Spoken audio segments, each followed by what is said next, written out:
네, 전일장 국내 증시는 혼조세로 거래를 마쳤습니다. 코스피 지수는 23개월 만에 2,700선을 돌파해냈는데요. 반면 코스닥은 2차 전지 종목들의 테슬라발 충격을 피해갈 수는 없었습니다. 약보합으로 거래를 마치면서 국내 증시 혼조 양상을 보였는데 과연 어떤 종목들로 거래 대금이 쏠렸을지 먼저 코스피 시장부터 체크를 해보시죠. 네, 코스피 시장의 거래대금 탑5 리스트 체크를 해보도록 하겠습니다. 가장 상단에는 삼성전자가 강보합으로 마감을 했고요. SK하이닉스는 1% 넘게 빠지면서 16만 1,900원의 종가를 형성했습니다. 엔비디아발 충격의 여파를 SK하이닉스가 조금 더 받아가는 듯한 모습인데요. 주가 상승 랠리에 브레이크가 없나 싶었던 엔비디아의 주가가 금요일장 쉬어가는 모습을 보고 나서 삼성전자는 월요일에 하락을 했습니다. SK하이닉스도 동반 하락을 했었는데 월요일을 제외하고 삼성전자는 계속해서 상승 추세를 이어가는 반면에 SK하이닉스는 주간상 6% 가까운 하락세를 보여주고 있습니다. 그리고 어제도 제가 이 시간에 전해드린 바가 있는데요. SK하이닉스의 주가 하락을 견인하고 있는 건 바로 외국인들의 매도세입니다. 어제도 추가적으로 매도 랠리가 이어지면서 SK하이닉스에 대해서 4거래일째 외국인들이 강력하게 매도를 하고 있다는 점 체크를 하시면 되겠습니다. 그럼에도 불구하고 어제는 시장에서 증권가 리포트가 또 SK하이닉스단에 상향 레포트들이 많이 나왔는데요. 오늘 추가적으로 엔비디아가 주가 조정을 받은 가운데 오늘 시세는 어떻게 나오게 될지 체크해 보시면 좋을 것 같습니다. 네, 3월 들어서 시장의 주도 섹터가 반도체와 2차 전지단이었다면 어제의 주도 섹터 중 한 가지는 바로 조선주였습니다. 삼성중공업이 13%가 넘는 급등세를 보여준 가운데 잠시 뒤 특징주로 조선주가 어떤 이슈로 오르게 됐는지 다시 한번 체크를 해드리도록 하겠습니다. 반면 현대차가 1.21% 상승하면서 25만 1,500원의 종가를 형성했는데요. 어제는 완성차 2개 중에서 기아차가 조금 더 탄력이 좋았습니다. 현대차 기아에 대한 긍정적인 보도들이 상당히 많이 보도가 됐었는데 특히나 현대차로는 16거래일째 외국인이 매수 랠리를 펼치고 있다는 점도 체크를 하셔야겠습니다. 관련된 이슈들 어떤 이슈들이 있었길래 과연 이렇게 현대차에 대해서 외국인들이 매수 랠리를 펼치고 있는지 먼저 체크를 해보도록 하겠습니다.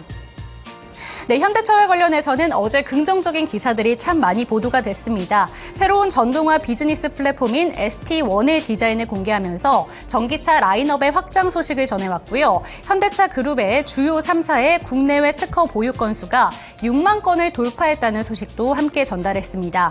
그리고 수출 초기에 글로벌 소비자들에게 가성비 차량으로 전략을 통했던 현대차가 이제는 한국보다 글로벌 시장에서 더욱더 비싸게 판매하고 있다는 점까지 전해지면서 브랜드 이미지 제고에도 긍정적인 투심이 좀 쏠리기도 했습니다. 하지만 어제는 로봇 관련된 신사업 분야에서 적자가 나고 있다는 소식도 함께 전달을 했는데요. 하지만 신사업에 적극적으로 투자하고 있다는 쪽으로는 오히려 긍정적인 시선을 받아갔습니다. 이와 함께 현대차는 1%대 강세로 거래를 마쳤습니다.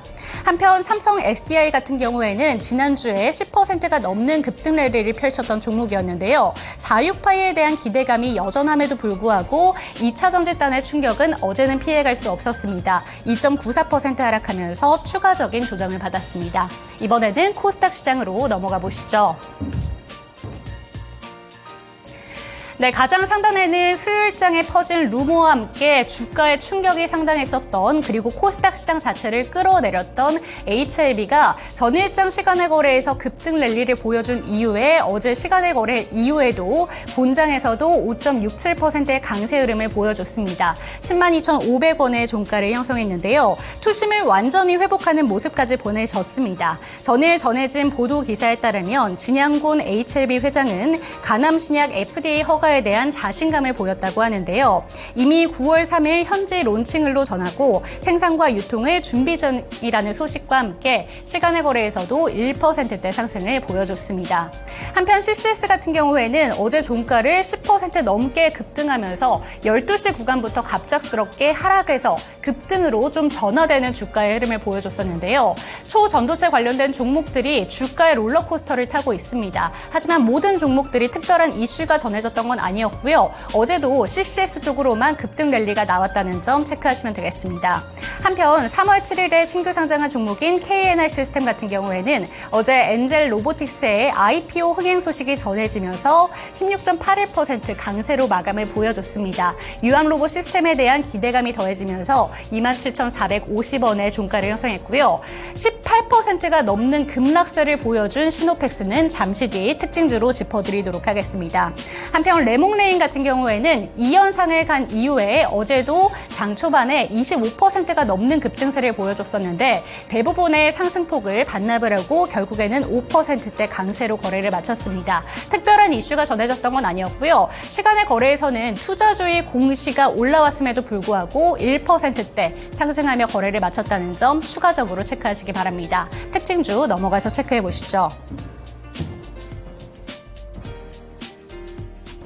네, 첫 번째 특징주로는 조선주의 흐름을 함께 짚어드리도록 하겠습니다. 보시는 것처럼 삼성중공업이 13%가 넘는 급등세 보여주면서 9,010원의 종가를 형성했고요. 한화오션 또한 역시나 10% 넘는 급등세를 보여줬습니다. 이외에도 모든 조선주들이 어제는 시장에서 주목을 강하게 받았는데요. 어제는 장 초반부터 우크라이나가 러시아 정유시설을 공격하면서 국제유가가 4개월여 만에 최고치를 기록했다는 소식과 함께 미국이 반도체 다음으로 중국의 조선업에 대한 제재를 가할 것이다 라는 수혜 소식이 전해지면서 영향을 받았습니다. 여기에 신조선가 지수가 2008년 이후 최고치를 기록했다는 점도 영향을 끼쳤는데요. 이 소식과 함께 조선주 전반으로 투심이 전해졌고요. 어제 시간의 거래에서도 일제히 모든 조선주가 상승하며 거래를 마쳤다는 점도 체크하시기 바라겠습니다. 넘어가서 두 번째 특징주 짚어드리겠습니다.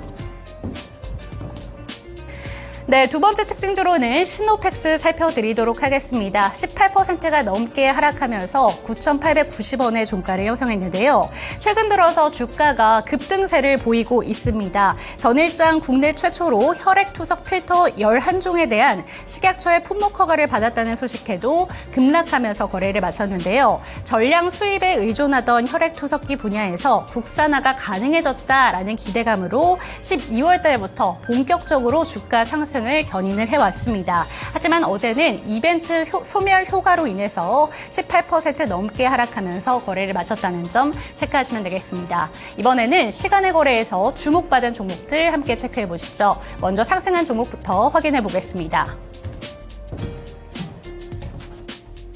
네, 가장 상단에는 서린바이오와 비올이 10% 상한가를 꽉 채워내면서 거래를 마쳤고요. 그 밑으로는 SY와 SG 그리고 데모가 이렇게 이름을 올렸습니다. 혹시라도 눈치채신 분들이 있으실 것 같은데 우크라이나 재건주가 이 세 가지 종목들 외에도 시간의 거래에서 상당 부분을 좀 상승하며 거래를 마쳤다는 점 체크하시면 되겠습니다.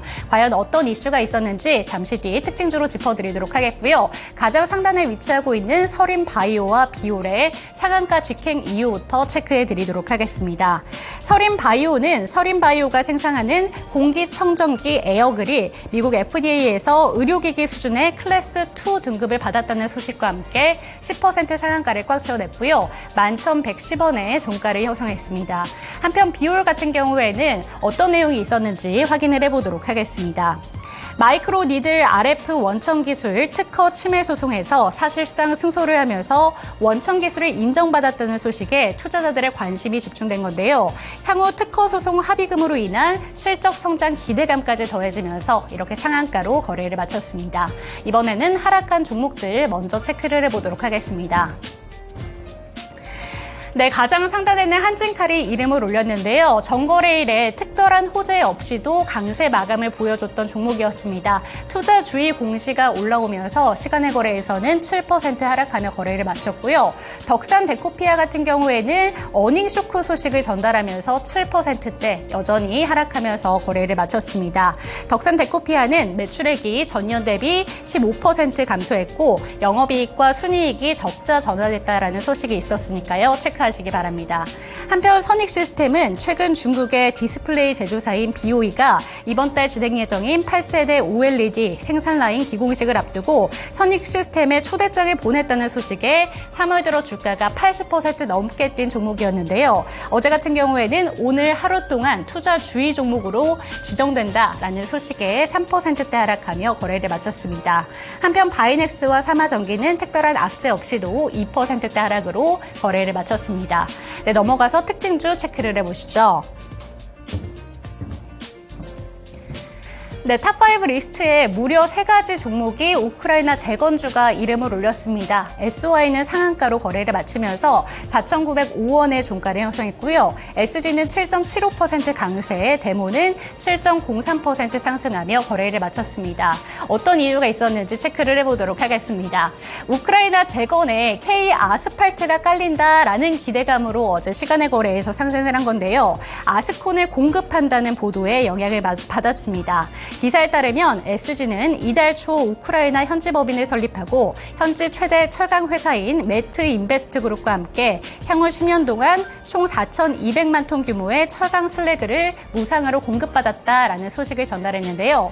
이 소식과 함께 이러한 3가지 종목 외에도 우크라이나 재건주 전반적으로 상승 마감을 보여줬으니까요. 체크하시기 바라겠습니다. 그리고 오늘 본장에서까지 그 연속성이 있을지도 함께 체크하시기 바랍니다. 네, 이렇게 시간의 거래에서 주목받은 종목들까지 체크해봤고요. 이번에는 미국장 특징주 알아보겠습니다.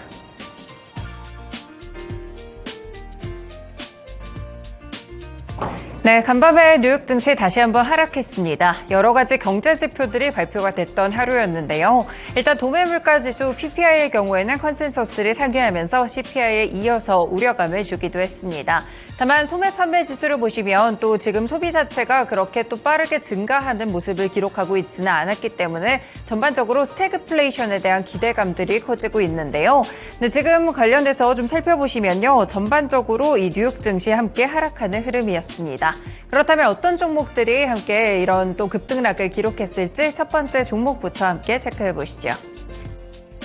네, 어도비 보시겠습니다. 정규장에서는 0.5% 정도의 하락에 그쳤지만 지금 시간외에서 큰 폭의 하락세를 기록했는데요. 지금 보시면 시간외 10% 정도의 급락세로 570달러 선 이후에 이 정규장이 열리면 어느 정도까지 밀리게 될지 살펴보실 필요가 좀 있을 것 같습니다.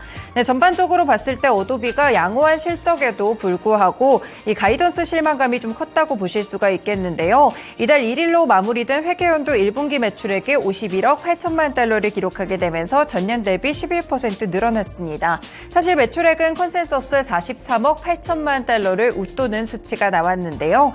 이 기간 순이익은 6억 2천만 달러, 주당 1.36달러를 기록하게 되면서 1년 전에 12억 5천만 달러 그리고 주당 2.71달러에서 큰 폭으로 하회하는 수치가 나오기도 했습니다. 조정주당 순이익은 4.48달러를 기록하게 되면서 그래도 전문가들의 예상치를 뛰어넘기도 했었는데요.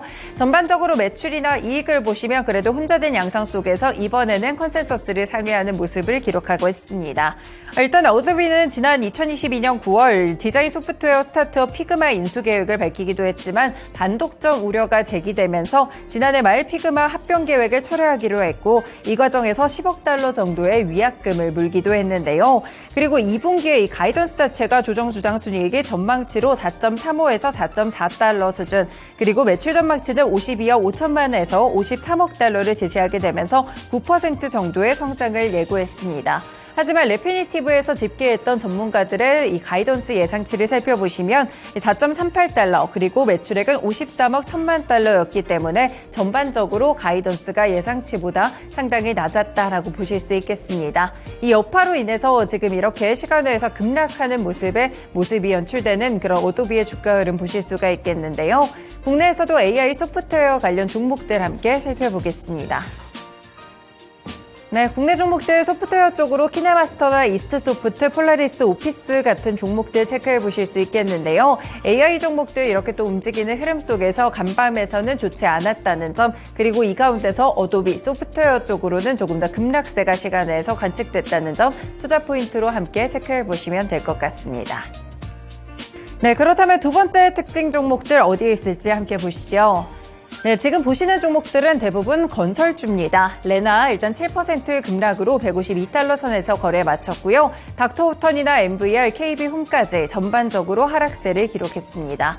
네, 이렇게 건설, 주택 관련 종목들이 좋지 않았던 이유는 레나에서 찾아볼 수가 있겠는데요. 네, 이번에 레나 실적이 발표됐는데 함께 체크해 보겠습니다. 레나 코퍼레이션 회계연도 1분기 매출액이 73억 달러였고요. 예상치보다는 1억 1천만 달러 정도 하회하는 수치였습니다. 지난해 금리가 최고치를 경신하면서 잠재적인 주택 구입자들이 줄어들었고요. 평균적으로 주택에 대한 판매 가격 역시나 41만 3천 달러로 전년 대비 8% 하락했습니다. 가이던스는 나쁘지 않았는데요. 레나는 올해 전년 대비 10% 증가한 8만 채 정도의 주택을 인도할 것으로 현재 예상되고 있습니다. 다만 강력한 실적에도 불구하고 레나는 고객들의 이 부채 수준이 모기지 자격에 미치는 영향들을 인정하는 모습이었는데요. 일단 전반적으로 살펴보시면 이렇게 건설 종목들 레나의 실적과 더불어서 전반적으로 하락세가 함께 나타나는 흐름이었습니다. 미국에서 건설 관련 종목들이 안 좋았기 때문에 국내에서 건설주들도 함께 주가 체크해 보시면 좋을 것 같습니다.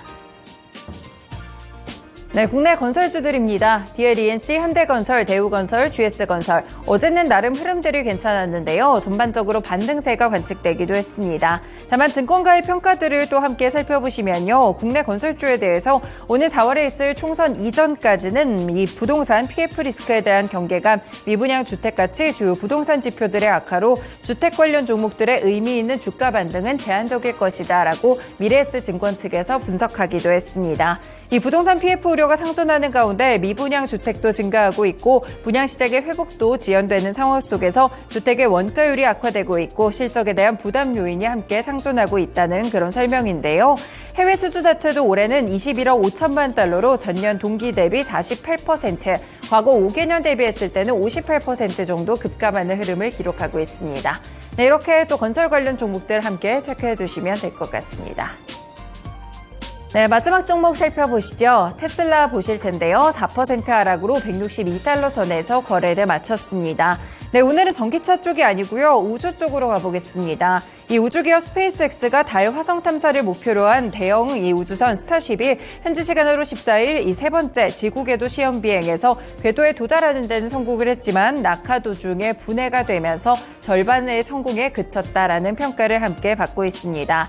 이 스타쉽의 경우에는 이번에 시험 비행 과정을 생중계했다고 하는데요. 계획대로 3분가량 지났을 때 슈퍼헤비 로켓이 상단 우주선 스타쉽에서 순조롭게 분리가 됐습니다. 이후에 고도와 속도를 높이면서 48분간 비행을 이어가다가 49분쯤에 연결이 끊겼다고 하는데요. 결국에는 불타거나 바다에 추락하면서 분해됐을 수도 있다라는 그런 관측들이 함께 나오고 있습니다.